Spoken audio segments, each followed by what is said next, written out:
ভিন রাজ্যে বাঙালিদের ওপর অত্যাচার চলছে, ২৬-এর এর উত্তর বাংলার জনতা দেবে। খেলা হবে বললেন তৃণমূল সাংসদ সায়নী ঘোষ। বৃহস্পতিবার ২১শে জুলাইয়ের সমর্থনে পানাগড়ে রোড শো করলেন সাংসদ সায়নী ঘোষ।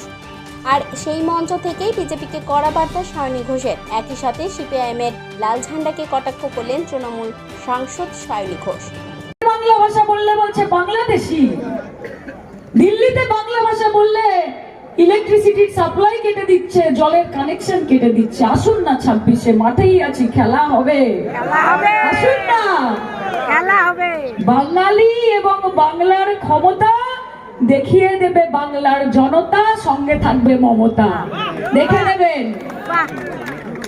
কিচ্ছু করেননি বাংলার মানুষের জন্য, কিচ্ছু করেননি। টাকা আটকেছেন, মমতা বন্দ্যোপাধ্যায়ের সাথে শত্রুতা করতে গিয়ে বাংলার মানুষের সঙ্গে শত্রুতা করেছেন, তাদের বঞ্চিত করেছেন। बहुत दर्द होता है आपको। बंगाल में छोटे छोटे बच्चे हैं, वो स्कूल जाते हैं, मिड डे मील का खाना खाते हैं, उसका पैसा रोक दिया है। बहुत गर्व होता है आपको। 34 বছরের ভ্রষ্টাচার আর এখন সত্যি সেজেছে সব। 34 বছরের নৈরাজ্যকে যদি মমতা বন্দ্যোপাধ্যায় তুড়ি মেরে উড়িয়ে দেয় তো ये बीजेपी क्या चीज है। सीपीएम এর এমন অবস্থা করেছে মমতা বন্দ্যোপাধ্যায় 34 বছরের সিপিএম এর দোর্দণ্ড প্রতাপের যেই সরকার, তার এমন অবস্থা করেছে যে সিপিএম এর লাল কাপড় এখন ঝান্ডাতে কম আর বিরিয়ানির হাড়িতে বেশি থাকে।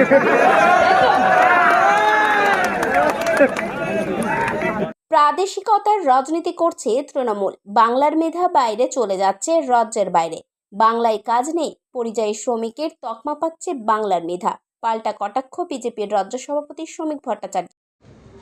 কুরবান শেখ, ইমান শেখ, দিল্লি পুলিশ 21শে জুন 2025-এ তাদের অ্যারেস্ট করেছে এবং তারা ইন্টারোগেশনের সময় স্বীকার করেছে যে তারা বাংলাদেশি, তারা ফেক আধার এবং ফেক ভোটার কার্ড নিয়ে তারা দিল্লিতে ঢুকেছিল। কিন্তু অনতিবিলম্বে দেখা গেল তাদের কাছে বীরভূমের দুটো গ্রাম পঞ্চায়েত, পাইকার গ্রাম পঞ্চায়েত, মুরারুই গ্রাম পঞ্চায়েত, তারা এদের রেসিডেন্সিয়াল সার্টিফিকেট পর্যন্ত ইস্যু করে দিল। এদের ওই ডেটে যেটা ঘটনা ঘটছে জুন মাসে, আর জুলাই মাসে দেখা যাচ্ছে যে আজকে তাদের আমরা সেখান থেকে সার্টিফিকেট পেলাম। মে মাসের যে ঘটনা, মে মাসে যখন অভিযোগ হয়েছে, মে মাসের পরে আজকে বিভিন্ন পঞ্চায়েত আজকে তাদের সার্টিফিকেট বানিয়ে দিচ্ছে, বিভিন্ন ভাবে তাদের রেশন কার্ড পাইয়ে দেওয়ার ব্যবস্থা। এই ঘটনা শুধু বীরভূমে নয়, এই ঘটনা উত্তরপ্রদেশে ঘটেছে, উত্তর 24 পরগনায় ঘটছে। এই একই ভাবে ঘটনা চলেছে মুর্শিদাবাদের বিভিন্ন পঞ্চায়েতে। দক্ষিণ 24 পরগনার তৃণমূলের একজন সাংসদ, তিনি তার হতাশা প্রকাশ্যে ব্যক্ত করেছেন যে আমার কিছু করার নেই।